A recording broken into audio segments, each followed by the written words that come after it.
Bismillahirrahmanirrahim. Assalamualaikum warahmatullahi wabarakatuh.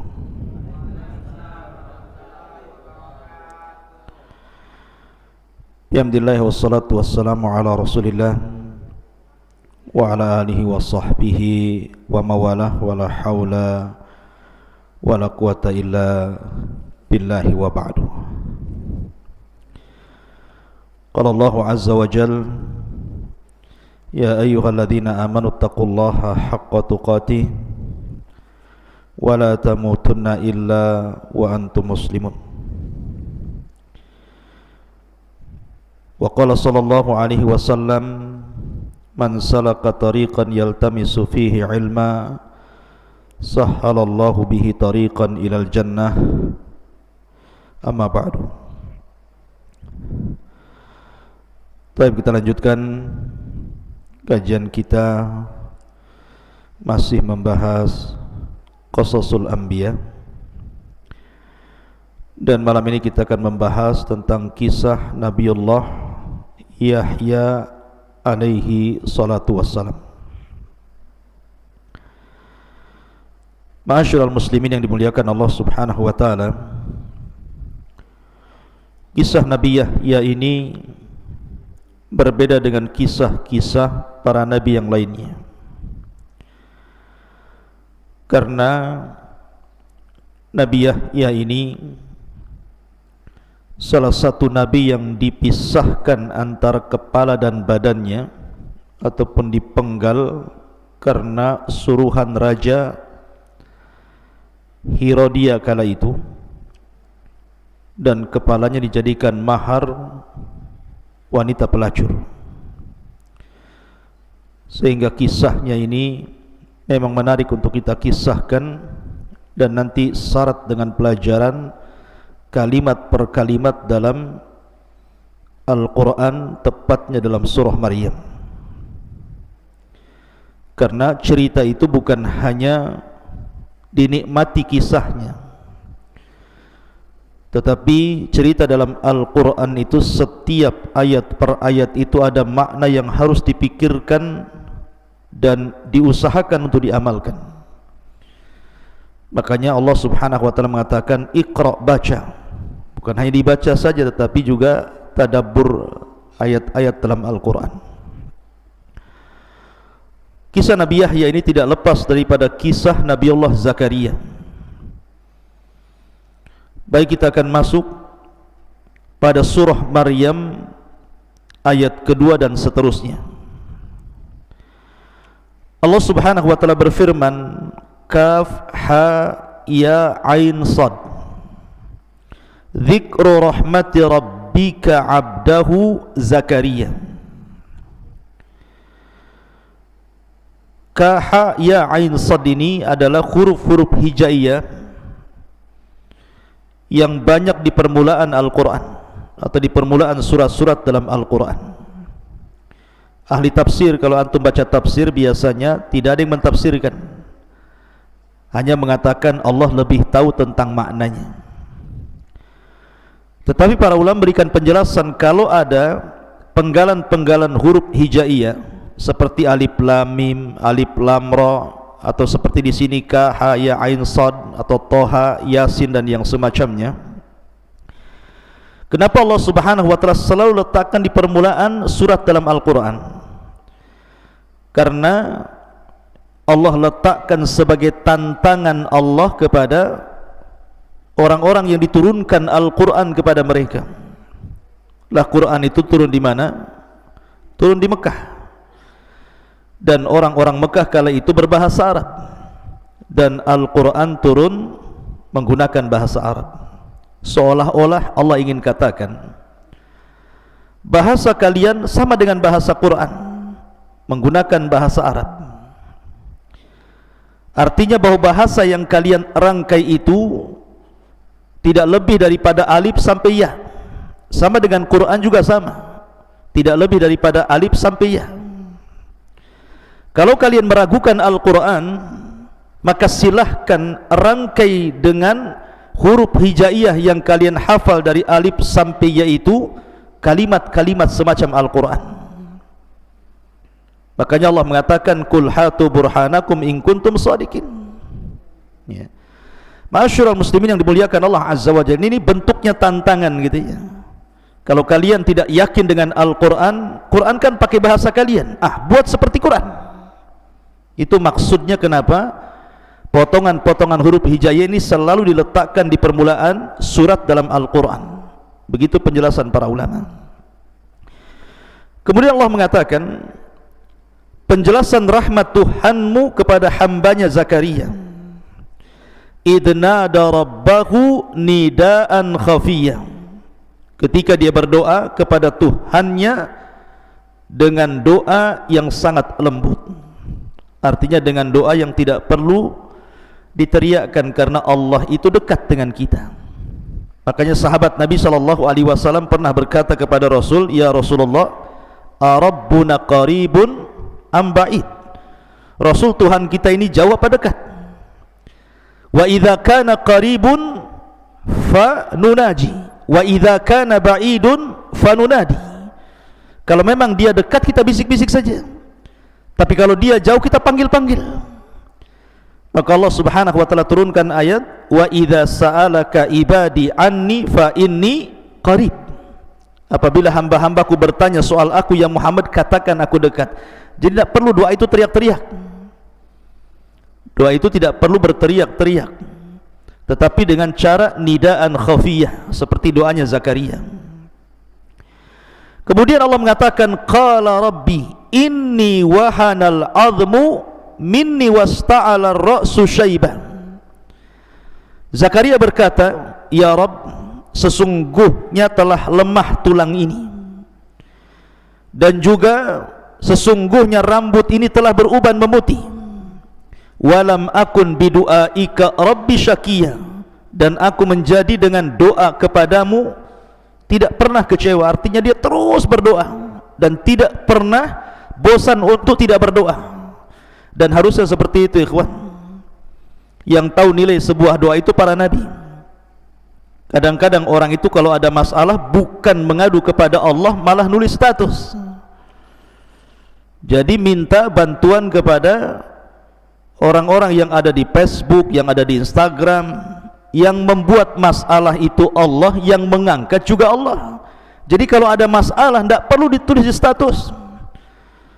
Ini aneh, setiap ada masalah mesti ditulis status.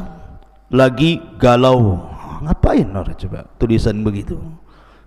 Minta kepada Allah Azza wa Jalla, masalahnya diselesaikan. Makhluk itu tidak bisa menyelesaikan masalah. Makanya Zakaria mengajarkan kepada kita, jangan pernah bosan berdoa.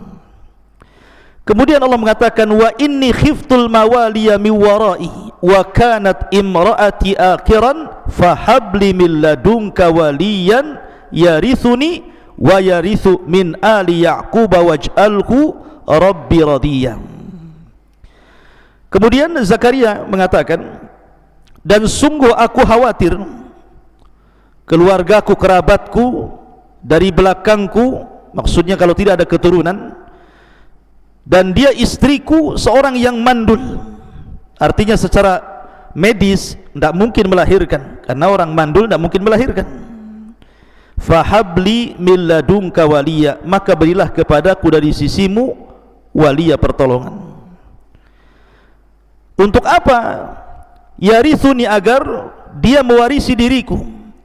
Wa yarithu, dan mewarisi min ali Yaqub, dari keturunan Yaqub. Waj'alhu rabbi radiyya, dan jadikanlah dia Tuhanku seorang hamba yang diridhai. Dari sini menunjukkan bahwa Zakaria itu masih nabi-nabi Bani Israel. Karena ketika dia mengatakan yarithu min ali Yaqub, menunjukkan bahwa ada garis keturunan antara Zakaria dengan Nabi Allah Yaqub. Dan Yaqub itu namanya Israel, keturunannya disebut Bani Israel, dan Zakaria itu satu di antara nabi Bani Israel. Kemudian Allah mengatakan, ya Zakaria, inni nubashiruka bi ghulamin ismuhu Yahya. Wahai Zakaria, sesungguhnya kami beri kabar gembira kepadamu akan lahir seorang anak laki-laki namanya Yahya. Lam naj'al lahu min qablu samia, di mana nama Yahya itu belum pernah ada nama seperti itu sebelumnya. Jadi nama Yahya itu nama satu-satunya yang Allah berikan kepada putranya Zakaria. Sebelumnya tidak ada orang namanya Yahya. Kalau sekarang banyak nama Pak Yahya itu. Di mana rumah Pak Yahya? Sebelah sana. Tapi sebelum itu di zaman Nabi Yahya tidak ada nama Yahya kecuali putra Zakaria. Maksudnya seperti itu. Kemudian qala rabbi anna yakunu li gulamun wa kanat imraati aqiran wa qad balagtu minal kibari itiyah. Zakaria pun mengatakan, ya Tuhanku, bagaimana aku akan memiliki anak gitu kan, sementara usiaku sudah tua renta, istriku pun mandul, dan sungguh aku telah sampai usia yang lanjut, itiyah, dan sangat tua renta. Tetapi lihat jawaban Allah, qala kadzalika qala rabbuka huwa alayya hayyin wa qad khalaqtuka min qablu wa lam taku syai'an. Kemudian Zakaria mengatakan, Allah berfirman, demikianlah bagiku itu mudah, kata Allah, bagiku itu sangat mudah, dan sungguh aku telah ciptakan dirimu sebelumnya. Kamu ini dulu enggak ada, kemudian aku ciptakan jadi ada. Kalau hanya engkau meminta kepadaku agar punya anak, itu mudah bagiku, kata Allah. Kemudian Nabi Zakaria minta tandanya. Qala rabbij'al li ayah. Taib, kalau seandainya Allah anugerahkan kepadaku keturunan, apa tanda-tandanya? Maka Allah mengatakan, qala ayatuka alla tukalliman nasa thalathata ayyamin sawiyah. Tandanya bahwa engkau tidak akan bisa bicara kepada manusia selama 3 malam padahal engkau dalam kondisi sehat. Jadi nanti kalau engkau tiba-tiba tidak bisa bicara, bisu gitu kan, mau ngomong susah, harus dengan isyarat atau dengan tulisan, dan itu selama 3 hari, berarti istrimu mengandung tuh. Jadi tandanya dibisukan Zakaria selama 3 hari. Kalau engkau suatu ketika tiba-tiba susah bicara, mau ngomong susah, hanya dengan isyarat dan tulisan, berarti istrimu lagi ngandung tuh. Kemudian fa kharaja ala qaumihi minal mihrabi fa auha ilaihim an sabbihu bukrata wa asiya. Maka ketika betul-betul Zakaria tidak bisa bicara selama 3 malam, tiba-tiba istrinya hamil betul. Maka dengan senang hatinya dia keluar dari mihrabnya. Ingat, mihrab itu bukan mihrab masjid kayak gini, bukan ya. Mihrab itu artinya di sini seperti kan Maryam itu punya mihrab kan, kullama dakhala 'alaiha Zakariyal mihrab. Setiap Nabi Zakaria masuk mihrab. Apa sih mihrab itu? Jadi mihrab itu, ini umpamanya kamar, anggaplah ini satu petak kamar ya. Kemudian di kamar itu dibuat semacam kayu untuk tempat tinggal di atasnya, itu disebut mihrab, itu namanya. Jadi Maryam itu kalau tidur di atas itu, mungkin umpak-umpakan bahasa kitanya ya, dikasih kayu supaya bisa naik ke atas, dikasih tangga. Disitulah Maryam beribadah. Begitu juga Zakaria beribadah di mihrabnya. Jadi ketika tahu istrinya ngandung, dengan bahagianya kemudian Zakaria menemui kaumnya, kemudian memerintahkan kaumnya untuk bertasbih kepada Allah pagi dan petang. Ma'asyiral muslimin yang dimuliakan Allah Subhanahu wa taala. Kenapa, apa alasannya Nabi Zakaria itu kemudian sangat yakin akan diberikan anak oleh Allah Subhanahu wa taala? Karena ketika Nabi Zakaria ini merawat Maryam, Maryam ini masih kecil dan tidak pernah keluar dari mihrabnya. Jadi dia di atas kamarnya itu, kasur di atas kamarnya itu, tidak pernah keluar dari situ. Zikir aja Maryam ini. Jadi suatu ketika Zakaria ini masuk ke mihrabnya Maryam, dan setiap dia mendapatkan melihat mihrabnya Maryam, dia mendapatkan banyak makanan, banyak sekali makanan. Makanya Allah mengatakan, kullama dakhala 'alaiha Zakariyal mihrab wajada indaha rizqa. Setiap Zakaria masuk ke kamarnya Maryam, ke mihrabnya, sudah banyak makanan, terutama buah-buahan. Lah buah-buahan ini yang tidak ada di musim panas, ada pula di musim dingin. Yang tidak ada di musim dingin, ada pula di musim panas. Makanya lihat bahasa Quran. Nabi Zakaria mengatakan kepada Maryam, anna laki hadza. Dari mana buah-buahan ini? Siapa yang mendatangkannya? Sebab kalau seandainya buah-buahan itu ma'ruf, ada di musimnya, tentu Zakaria tidak akan mengatakan anna laki hadza. Dari mana buah-buah ini? Pasti Zakaria pun akan maklum, umpamanya ini musim kurma, banyak kurma di kamarnya, mungkin ada orang ngasih. Atau lagi musim jeruk, tiba-tiba banyak jeruk, paling Zakaria mengatakan siapa yang ngasih buah-buahan ini, tidak mengatakan anna laki hadza. Itu bahasa Quran. Tiba-tiba Maryam mengatakan apa? Huwa min indillah. Ini datang dari Allah. Subhanallah. Ketika Maryam mengatakan demikian, langsung masuk ke akal Zakaria. Kalau seandainya anak kecil Maryam ini saja dengan rajin ibadah di mihrabnya, tidak pernah keluar, bisa diberikan rizki oleh Allah tanpa harus capek-capek mencarinya, tanpa harus menunggu orang mengasihnya, tiba-tiba sudah ada di situ gitu ya. Kemudian yang lebih heran lagi, makanan di musim panas ada pula di musim dingin, buah-buahan di musim dingin ada pula di musim panas. Zakaria berpikir tuh, aku ini sudah tua, istriku sudah hamil, masa Allah nggak mungkin kasih anak kepada aku? Maka lihat bahasa Quran, Allah tidak mengatakan fada'a Zakaria, tapi Allah mengatakan hunalika da'a Zakaria. Pakai hunalik di sini. Apa faedahnya kalimat hunalik di sini? Seolah-olah begini, mumpung ada kesempatan ketika dia melihat Maryam rajin ibadah kemudian diberikan rizki, maka besoknya Zakaria pun ikut cara Maryam, masuk ke mihrabnya, beribadah terus, berdoa terus. Dari situlah kemudian Jibril datang dan menghabar gembirakan kepada Zakaria akan kelahiran Yahya. Hunalika da'a Zakaria rabbah. Dan itu apa namanya, kedahsyatan doa dan ibadah. Lihat ketika Allah mengatakan malaikat datang ke Zakaria menghabarkan gembira, sedang apa Zakaria? Wa huwa qaimun yusalli, kan gitu ya. Wa huwa qaimun yusalli fil mihrab. Jadi malaikat ketika menghabarkan bahwa Zakaria itu akan melahirkan, atau bukan dia yang melahirkan, istrinya akan melahirkan Yahya, Zakaria sedang sholat. Kenapa Allah Subhanahu wa taala tidak menyebutkan Zakaria sedang tidur, Zakaria sedang ngobrol, Zakaria sedang main, Zakaria sedang jalan? Kok sedang sholat diberikan kabar? Kata para ulama, lihat bagaimana sholat itu bisa menyelesaikan sebuah permasalahan. Makanya Nabi SAW kalau ada masalah itu segera sholat, kemudian meminta kepada Allah supaya masalahnya diselesaikan. Maka sholat itu sesuatu yang sangat penting dalam kehidupan umat manusia ini.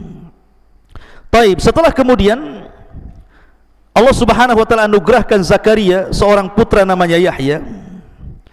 Nabi Yahya ini ikhwatul fiddin, muliakan Allah Azza wa Jalla, orangnya aneh karena selalu hidup di hutan.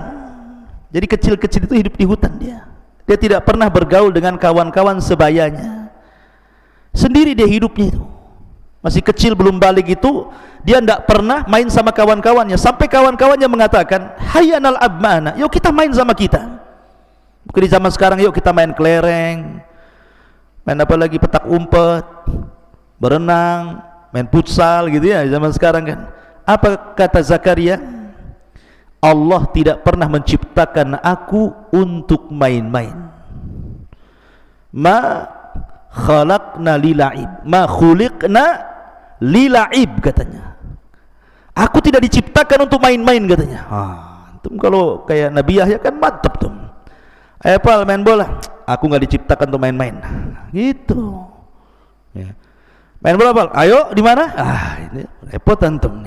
Ya. Tunggu, saya ajak kawan lagi, nularkan penyakit lagi tuh. Jadi bagaimana Zakaria ini mengatakan ma khuliqna lila'ib, aku tidak diciptakan untuk main-main. Dari situ dia tidak pernah ikut kawan-kawannya. Dia hidup sendiri. Kadang-kadang dia ke hutan. Jadi kalau ada makanan itu, maka Nabi Zakaria itu karena kelembutan hatinya, semua hewan-hewan di hutan itu dikasih makan sama dia. Sampai akhirnya mulai dari hewan buas sampai hewan jinak itu tidak berani mengganggu Nabi Yahya karena dia yang kasih makan mereka. Ma'asyiral muslimin yang dimuliakan Allah Azza wa Jalla, perhatikan di sini kisah ini dimulai dari surah Maryam. Ya Yahya khudil kitaba biquwwah, wa Yahya, ambillah kitab Taurat ini dengan kuat. Dari sini ada faedah apa? seorang pendakwah itu harus kuat. Allah mengatakan, ya Yahya, ambil Taurat dengan kuat. Faedahnya apa? Antum thalabul ilmi, kelak akan jadi dai. Antum tidak boleh lemah, harus kuat, harus siap menghadapi masalah, tidak boleh malas. Ini calon dai tidur aja, gimana ceritanya? Ya, ngobrol saja. Harus kuat, sungguh-sungguh. Seorang calon dai itu harus sungguh-sungguh, harus sabar, siap menghadapi masalah. Karena nanti antum akan dihadapkan dengan berbagai masalah dari mad'u, dari orang yang antum dakwahi. Makanya Allah mengatakan, ya Yahya, hudil kitaba bil quwwah. Kenapa bil quwwah, dengan kekuatan? Karena tantangannya berat jadi seorang pendakwah itu. Akan ada masalah banyak. Quran ini Allah mengatakan, inna aradna al-amanata ilas samawati wal ardi wal jibali fa'abaina an yahmilnaha. Kan itu ya? Wa ashfaqna minha wa hamalahal insan. Coba. Ketika Allah Subhanahu wa ta'ala tawarkan nih agama ini, Quran ini kepada langit, kepada bumi, kepada gunung, semua tolak. Mereka enggak mau. Karena tahu bahwa amanah menyampaikan Al-Quran itu berat. Wa ashfaqna minha, enggak mau mereka. Fahamalahal insan, manusia pula mau. Makanya Allah mengatakan, innahu kana zaluma, gitu ya.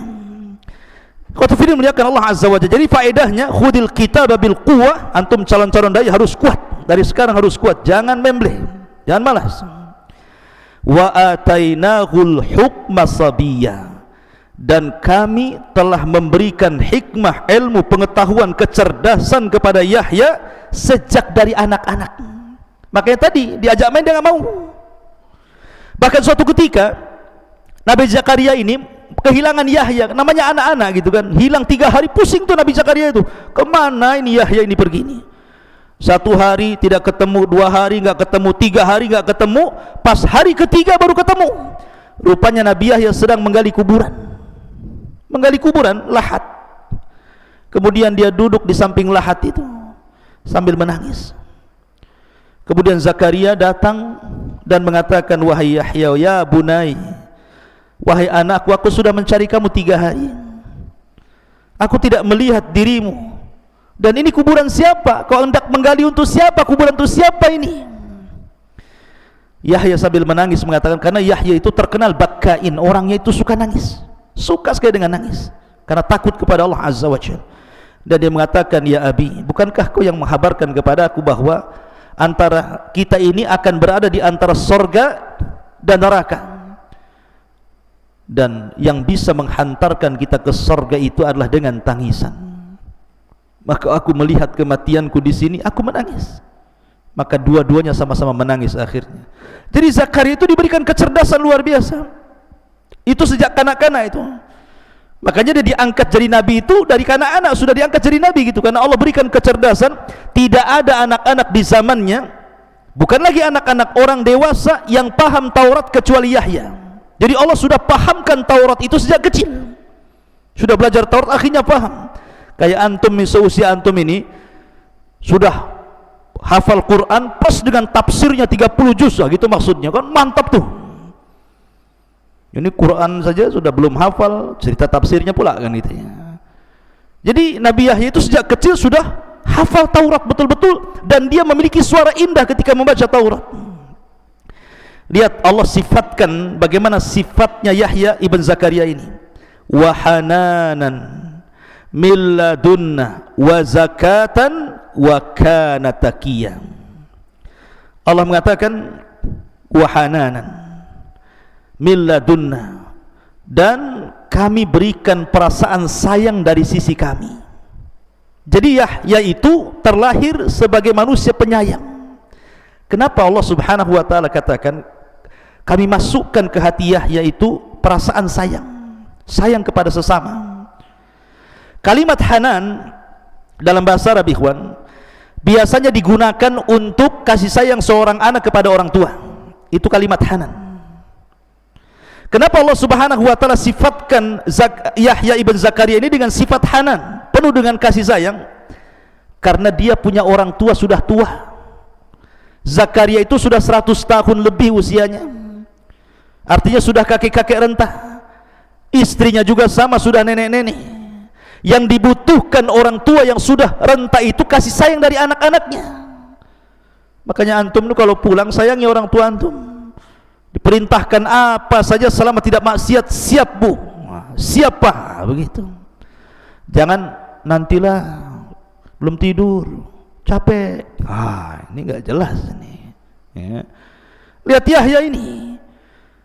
Karena Allah Subhanahu wa taala mengingatkan Zakaria sudah tua, istrinya sudah tua, berarti Yahya ini harus berbuat baik kepada orang tuanya. Makanya disifati wa hananan min ladunna, wa zakatan, dan kesucian hatinya, wa kana taqiyya, dan dia orang yang bertakwa. Makanya ketika Allah Subhanahu wa taala berfirman tentang sifat-sifat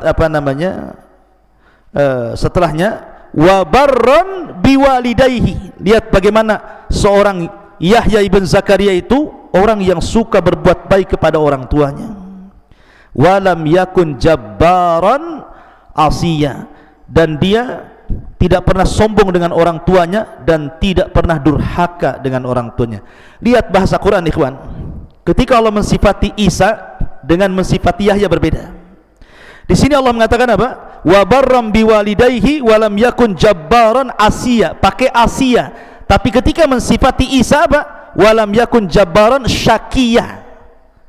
Ketika Allah menyebutkan Isa menggunakan syakiyah. Ketika Allah mensifati siapa? Yahya, asiya. Apa bedanya syakiyah dengan asiya itu? Kalau syakiyah itu di atasnya asiya, jadi lebih parah lagi, kurang ajarnya gitu ya. Kenapa? Ketika kemudian Allah mensifati Nabi Isa bahwa dia bukan orang yang sombong kepada orang tuanya dan tidak pernah kurang ajar sekali kepada orang tuanya, karena Yahya itu masih ada ibu, masih ada bapak. Sehingga kalau seandainya seseorang anak punya ibu bapak, suatu ketika mungkin dia tidak nurut sama ibunya, kemudian ibunya sakit hati, ada yang kasih nasihat suaminya, memberikan kesabaran. Makanya masih terhibur ibunya dengan suaminya, walaupun anaknya kurang ajar gitu ya. Lah makanya menggunakan Asia, beda dengan Isa. Isa hanya punya ibu, tidak punya suami gitu ya. Sehingga kalau dia disakiti anaknya, sakit hatinya itu dalam. Makanya ini juga risalah kepada orang-orang yang hanya punya ibu dan sudah tidak punya ayah. Maka jangan sakiti hati ibu anda, karena sakitnya itu lebih dalam dibandingkan ketika masih ada suaminya. Itu maksudnya di situ ya. Ini pelajaran besar juga bagi antum yang syukur-syukur antum masih punya kedua orang tua. Allah mengatakan wassalamun alaihi yauma wulida wa yauma yamutu wa yauma yub'atsu hayya. Enggak apa-apa kita akhirkan nanti isyanya. Dan sejahteralah atas Yahya pada hari dilahirkan, pada hari dia meninggal, dan pada hari dia dibangkitkan. Dan itulah keinginan kita, selamat saat dilahirkan, selamat saat diwafatkan, dan selamat saat dibangkitkan. Tapi ini kisah daripada dalam surah Maryam. Kita masuk pada kisah inti. Masyaallah muslimin yang dimuliakan Allah Azza wa Jalla. Di zaman Nabi Yahya itu hidup 3 nabi. Pertama Zakaria, yang kedua Isa, yang ketiga Yahya. Ini hidup sezaman. Zakaria, Yahya, Isa hidup sezaman. Karena antara Yahya dan Zakaria itu, Yahya dengan Isa itu masih kerabat. Karena Zakaria itu menikah dengan saudari dari saudari dari keluarga Imran. Jadi Imran punya istri namanya Hanan. Kemudian punya adik perempuan dinikahi Zakaria. Kemudian dari Hanan ini lahir Maryam. Kemudian dari Zakaria lahir Yahya. Dari Maryam lahir Isa. Berarti Isa dengan Yahya itu sebutannya apa? Anak paman, anak bibi. Ibnu Khalah namanya ya, anak bibi gitu, jatuhnya anak bibi. Makanya ketika Nabi SAW Isra Mi'raj, kemudian naik ke langit kedua, berjumpa dengan Isa dan Yahya, dan keduanya adalah Ibnu Khalah, anak daripada bibi. Masyaallah muslimin yang dimuliakan Allah Azza wa Jalla. Suatu ketika Nabi Isa dengan Nabi Yahya ini berjumpa. Yahya dan Isa ini berjumpa. Kemudian Allah Subhanahu wa taala berwasiat kepada Nabi Yahya dengan 5 wasiat. Wahai Yahya, aku beri kau 5 wasiat. Kau amalkan 5 wasiat ini, kau dakwahkan kepada Bani Israel dan suruh Bani Israel mengamalkannya. Ketika berjumpa dengan Nabi Isa, Yahya bercerita bahwa dia diberikan 5 wasiat oleh Allah Azza wa Jalla, dan menyebutkan wasiat-wasiatnya. Kata Isa, wahai Yahya, kau harus segera menyampaikannya. Apakah aku yang harus menyampaikan wasiat itu ataukah dirimu? Saya takut kalau engkau yang lebih dulu menyampaikan wasiat Allah kepadamu, akan datang azab kepadaku. Begini saja, biar saya yang menyampaikan, kumpulkan Bani Israel. Akhirnya kemudian dikumpulkanlah di Baitul Maqdis Bani Israel. Kemudian Nabi Isa pun menyampaikan wasiat Allah kepada Nabi Yahya. Berapa wasiat? 5 wasiat. Saya ringkas saja karena panjang. Pertama, an ta'budullaha wa la tusyriku bihi syai'an. Jangan sekutukan Allah dan sembahlah Allah saja. Tauhid. Wasiat pertama tauhid. Sembahlah Allah, jangan sekutukan Allah dengan siapapun. Yang kedua, wa amurakum bisalah, dan aku perintahkan kalian dengan salat. Fa innallaha azza wa jalla yansibu wajhahu liwajhi abdihi ma lam yaltafit fa idza shallaitum fala taltafitu. Yang kedua, laksanakan salat dan jangan menoleh ketika salat, sebab Allah selalu menghadapkan wajahnya kepada hambanya selama hamba itu tidak menengok dalam salatnya. Kemudian yang ketiga, wa amurakum bisyam, aku perintahkan kalian untuk berpuasa. Kemudian yang keempat, wa amurakum bisadaqah, ya, dan aku perintahkan untuk sedekah. Subhanallah, sedekah ini tinggi nilainya setelah tauhid, salat dan puasa. Kemudian yang terakhir, wa amurakum bidzikrillah, dan aku perintahkan kalian untuk memperbanyak zikir kepada Allah Subhanahu wa taala. Ketika Nabi SAW menyampaikan hadis ini, maka Rasul mengatakan, sebagaimana Yahya diberikan wasiat 5 perkara untuk disampaikan kepada umatnya, maka aku juga diberikan wasiat oleh Allah 5 perkara agar kusampaikan kepada umatku. Kata Nabi SAW, wa ana amurakum bi khamsin Allahu amarani bihinna, dan saya perintahkan kepada kalian 5 perkara sebagaimana Allah perintahkan 5 perkara kepadaku. Yang pertama, bil jamaati, yang kedua bis sam'i, yang ketiga bil ta'ati, yang keempat bil hijrati, dan yang kelima bil jihadi fi sabilillah. Pertama, bil jamaah, maksudnya jamaah ini jangan keluar dari ketaatan kepada pemimpin, karena itu ciri-ciri khawarij. Yang kedua, mendengar kepada pemimpin, jangan bermaksiat selama perintahnya itu ma'ruf. Kemudian yang ketiga, taat selama perintahnya tidak maksiat. Kemudian yang keempat, hijrah. Hijrah di sini maksudnya dari perkara buruk menjadi perkara baik, dari lingkungan buruk menjadi ke lingkungan yang baik, dari negara kafir ke negara Islam, dan begitu seterusnya. Mana hijrah ini luas.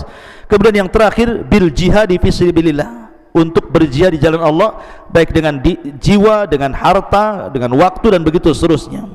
Intinya bahwa di sini antara Yahya dengan Isa itu sezaman, cuman bedanya kalau Yahya itu nabi dan dia meneruskan syariatnya Nabi Musa, menyampaikan Taurat. Tetapi kalau Isa itu bukan hanya nabi tapi rasul, karena diturunkan padanya kitab Injil, dan yang pertama kali beriman kerasulan Isa adalah Yahya. Jadi Yahya itu didustakan dakwahnya. Justru yang pertama kali beriman kepada Isa itu Nabi Yahya, karena dia juga seorang nabi, ya. Karena kurang lebih para nabi itu ketika berdakwah didustakan. Taib, karena juga waktu kita langsung saja. Lalu bagaimana kisah wafatnya Nabi Yahya ini, ikhwan? Kisah wafatnya memang sangat tragis sekali. Dahulu ada seorang raja, seorang hakim di Palestina, namanya Herodia, yang sebelumnya dipimpin oleh Herodus. Namanya dulu Herodus, kemudian meninggal Herodus, diganti dengan Herodia. Dialah hakim Palestina kala itu.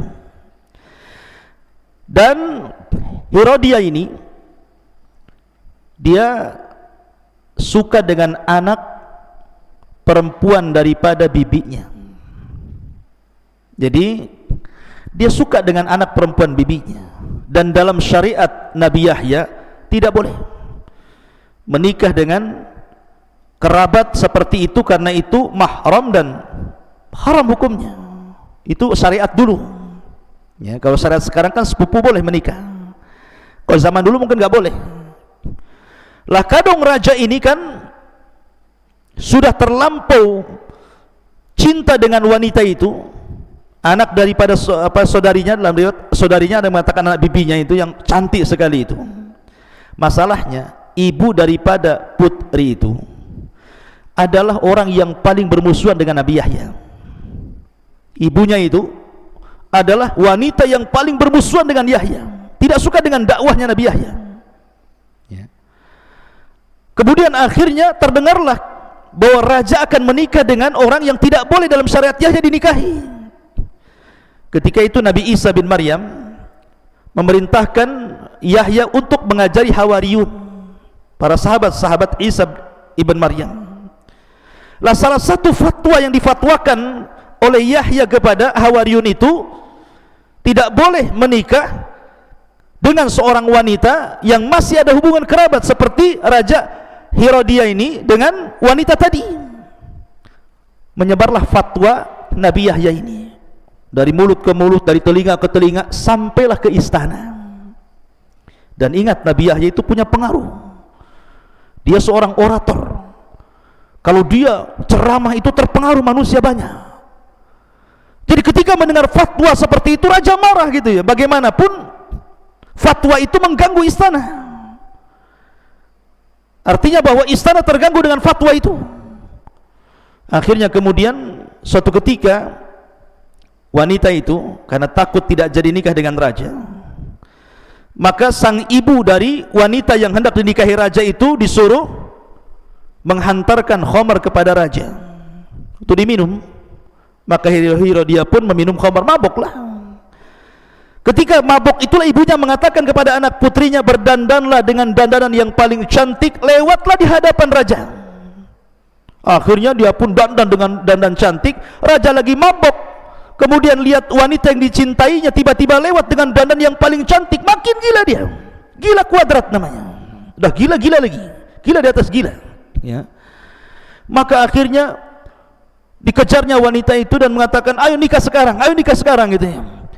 Tetapi wanita ini sudah dibisikin oleh ibu yang kafir ini dan mengatakan, kalau raja menghendaki supaya cepat nikah, maka katakan kepada sang raja, maharnya kepala Yahya, maharnya kepala Nabi Yahya. Subhanallah ya.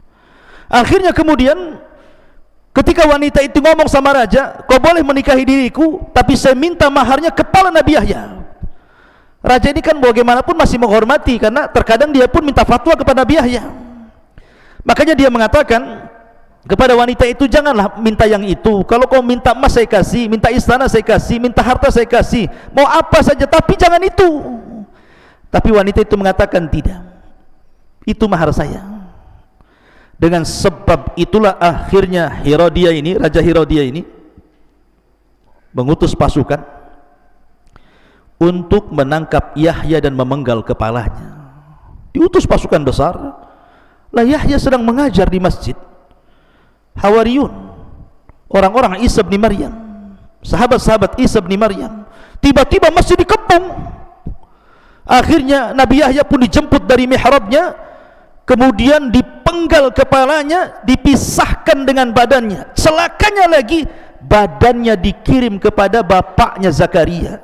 Zakaria masih hidup, tapi anaknya sudah mati. Coba perasaan orang tua, tiba-tiba dikirim jasad anaknya, kemudian kepalanya diletakkan di bejana emas, kemudian dikirim ke istana. Gimana perasaan Zakaria selaku bapak? Tahu-tahu ada jasad anaknya di situ ya.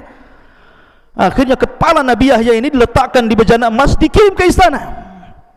Ketika melihat kepala Yahya di bejana emas, wanita fajirah, wanita baghi ini tiba-tiba tertawa terbahak-bahak. Subhanallah. Al jaza min jinsil amal, ikhwan. Jazaul ihsan ilal ihsan, jazaus sayyiati ila sayyi'ah. balasan keburukan itu akan ditimpakan keburukan yang sama. Karena Allah yang mengatakan dalam Al-Quran, apakah kalian mengira, am hasibtum apakah kami mengira annallaha ghafilan amma ya'malu zalimun, Allah itu zalim, Allah lalai dari orang-orang yang melakukan kezaliman? Tidak, Allah tidak pernah lalai dari kezaliman manusia. Maka ketika kepala Yahya itu betul-betul dihadapkan kepada raja sebagai maharnya, Allah gempakan istana, bergetar istana itu, datang gempa. Kemudian gempa ini membelah bumi. Kita lihat kan di negeri kita saja ada gempa yang buminya terbelah tuh. Tiba-tiba istana itu terbelah tuh. Lah ketika itu wanita, di mana dialah otak pembunuhan itu, terperosok ke dalam lubang itu. Subhanallah. Tiba-tiba kemudian buminya merapat lagi, kemudian berusaha sampai ke kepala, sampai sini, berusaha ditarik ke atas, tidak bisa. Karena daripada kemudian terkubur semuanya, akhirnya kemudian raja pun memerintahkan prajurit untuk memenggal kepalanya. Minimalnya tersisa kepalanya, badannya masuk amblas ke dalam tanah. Lihat sebagaimana dia memerintahkan Nabi Yahya dipenggal kepalanya, terpaksa pun dia dipenggal kepalanya. Al jaza min jinsil amal, balasan itu sesuai dengan amalannya. Ini satu pendapat bahwa kematian Yahya seperti itu. Ada yang mengatakan bahwa Yahya meninggal dunia itu, kila dikatakan bahwa Herodus atau Herodia ini, ada yang mengatakan kalau dari kan Raja Herodia ini cerita Herodus, raja sebelumnya. Jadi Herodus ini, karena zamanu Yahya alaihi salatu wassalam malikun yud'a Herodus. Dulu di zaman Nabi Yahya ada seorang raja yang dipanggil dengan sebutan Herodus. Wa kana lahu ibnatu baghiyin ismuha Uzail. Ismuha Azbil. Mana ini? Bisa dibaca Uzbil, Azbil, begitulah nama perempuannya. Jadi ibnatu baghi, jadi Herodus ini punya berzinah dengan seorang wanita, lahir anak perempuan, namanya ibnatul baghi. Anak perempuan ini setelah besar tertarik pula dengan Nabi Yahya, karena Yahya itu kan orangnya tampan gitu ya, orangnya cerdas. Jadi wanita ini, anak daripada Herodus ini, tertarik dengan Nabi Yahya. Akhirnya setiap hari dia datang kepadanya, digodanya Yahya itu, terus digoda, tapi Yahya selalu menghindar, tidak mau, karena Yahya itu disifatkan dalam Al-Quran wa sayyidan wa hasuran wa nabiyan minas salihin, kan itu ya. Dia sayyid, dia akan pemimpin yang tangguh, kemudian hasur itu artinya afif, yang menjaga kehormatannya, wa nabiyan, dan dia seorang nabi, dan juga termasuk orang-orang saleh gitu ya. Jadi Nabi Zakaria menghindar, tidak mau, digoda apapun dia nggak mau. Kalau posisi Nabi Yahya diganti dengan antum, sebentar aja kelepek-kelepek antum ya. Karena yang menggoda perempuan cantik, anak raja lagi ya. Tetapi Yahya berusaha menjaga kehormatannya, didekati wanita itu tidak mau. Karena itulah akhirnya dia ngadu kepada bapaknya, marah bapaknya Herodus ini. Karena marah itulah akhirnya dia dendam kepada Yahya, diutuslah pasukan, disuruh dipenggal kepalanya. Subhanallah. Lah ketika itulah dua riwayat yang menyebutkan kematian Nabi Yahya. Setelah jasadnya Yahya, badannya dikirim kepada Zakaria, kepalanya dibawa ke istana. Tentu seorang ayah bagaimanapun melihat jasadnya sedih, kawan. Dan terutama orang-orang dan para pengikutnya, baik pengikut Yahya, pengikut Isa, pengikut Zakaria, geram semua dengan raja ini. Lah karena dikhawatirkan kemudian Nabi Zakaria ini akan membangkitkan manusia, kemudian akan melawan kepada raja. Akhirnya kemudian raja pun membuat pasal bagaimana caranya, sebagaimana dia berhasil membunuh Yahya, mereka pun akan membunuh Zakaria. Dikirim pasukan dengan tuduhan bahwa Zakaria adalah orang yang telah menghamili Maryam. Karena kan Maryam hidup di mihrab di Baitul Maqdis, dan yang mengkafir Zakaria. Dibuat fitnah, oh jangan-jangan Maryam hamil itu Zakaria yang hamili, kan gitu. Makanya orang-orang Yahudi sampai hari ini mereka menganggap bahwa Isa itu anak zina. Karena itu tuduhan Herodus. Ini kan Herodus kan raja Yahudi masalah di zaman itu, ya. Tuduhlah dia dengan tuduhan bahwa Zakaria telah berzina dengan Maryam. Itulah dia pantas untuk dibunuh. Maka disebarlah pasukan untuk menangkap Zakaria. Zakaria tahu bahwa dia sedang dikepung, maka dia bersembunyi di hutan. Salah satu nabi mukjizat Zakaria itu bisa membelah pohon, ikhwan. Jadi pohon itu bisa dibelah, kemudian dia bisa masuk, kemudian pohon itu akan menyatu lagi. Dia bisa bersembunyi di dalam pohon itu. Jadi pasukan ini ke hutan nyari-nyari Zakaria, nggak ketemu. Sayangnya ketika Nabi Allah Zakaria masuk ke dalam pohon itu, rupanya datang iblis. Iblis ini melihat Zakaria masuk ke dalam pohon, kemudian bajunya ini tidak masuk semua, ada sedikit baju yang nyempil. Jadi ketika pohonnya rapat, bajunya keluar sedikit, gitu maksudnya. Dan iblis tahu. Ketika pasukan datang nyari ke hutan sana sini nggak ketemu, akhirnya kemudian iblis pun menjelma manusia dan mengatakan, kalau kalian mencari Zakaria, ku kasih tahu di mana dia berada. Kata iblis, tuh di pohon sana. Kau bawa gergaji pohon sana, maka kalian akan berhasil membunuh Zakaria. Akhirnya kemudian ditunjukkan oleh iblis tempat Zakaria bersembunyi dalam pohon itu. Mereka sudah bawa gergaji, digergajilah pohon itu menjadi berbelah-belah, akhirnya keluar darah, dan Allah takdirkan Zakaria meninggal di situ. Lihat bagaimana anak dan bapak dua-duanya dibunuh dengan cara sadis oleh orang-orang Yahudi di zaman itu. Cukup sampai di sini? Tidak. Isa masih hidup. Isa kan masih hidup. Akhirnya setelah mereka berhasil membunuh Yahya, membunuh Zakaria, targetnya sekarang Isa. Tidak mungkin Isa diam, pasti akan memberikan pengaruh. Itu kata raja. Akhirnya bunuh juga Isa. Dikepunglah orang-orang itu, mengepung rumah Isa bin Maryam, yang ketika itu Isa sedang mengajarkan kepada orang-orang Hawariyun, beberapa orang saja Hawariyun Isa itu.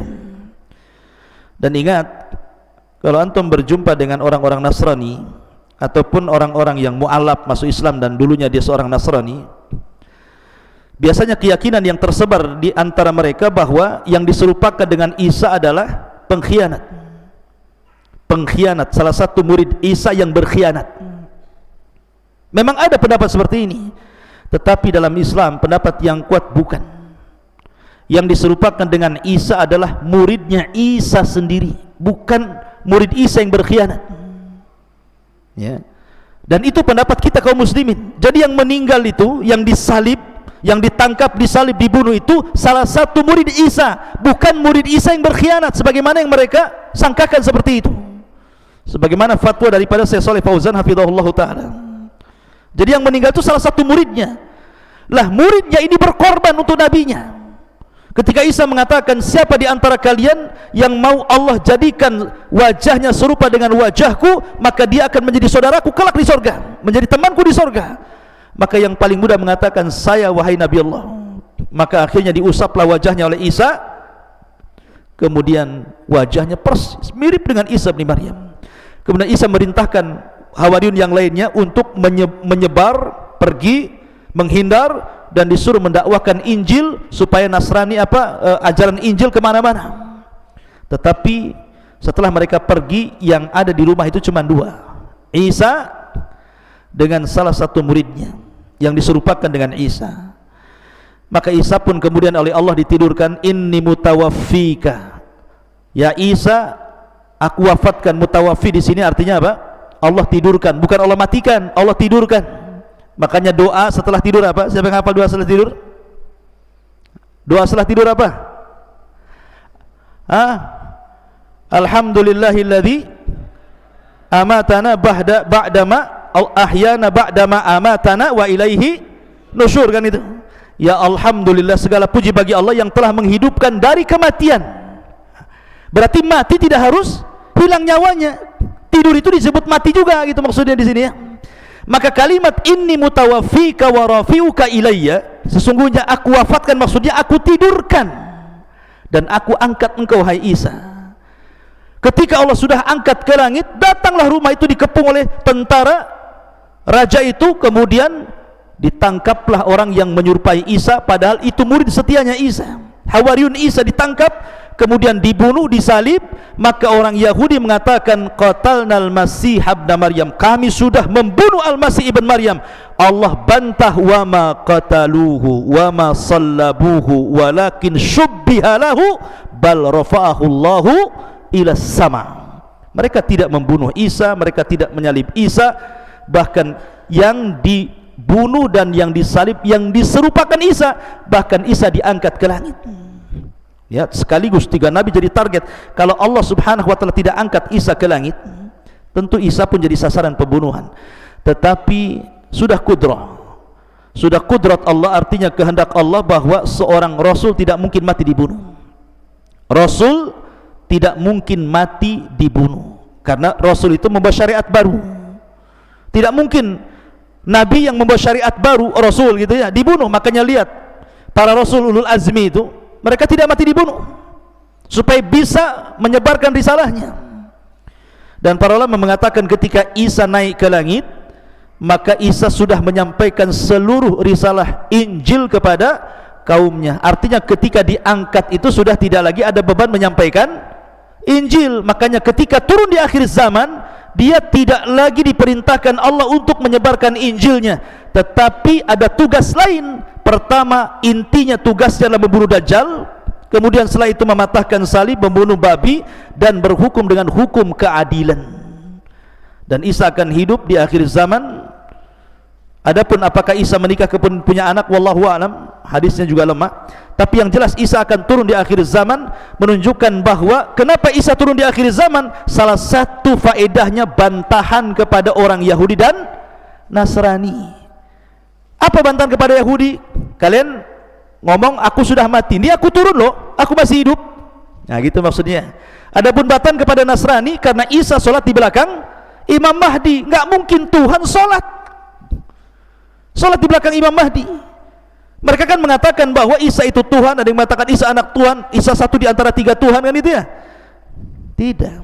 Isa sholat di belakang Imam Mahdi, menunjukkan dia hamba Allah dan Rasulnya. Kita tidak membeda-bedakan para nabi dan Rasul, termasuk Isa bin Maryam kita beriman ya, dan kita mencintai Isa sebagaimana mencintai para nabi yang lainnya.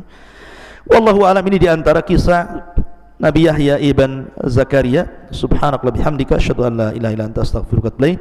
Allah ta'ala. Assalamualaikum warahmatullahi wabarakatuh.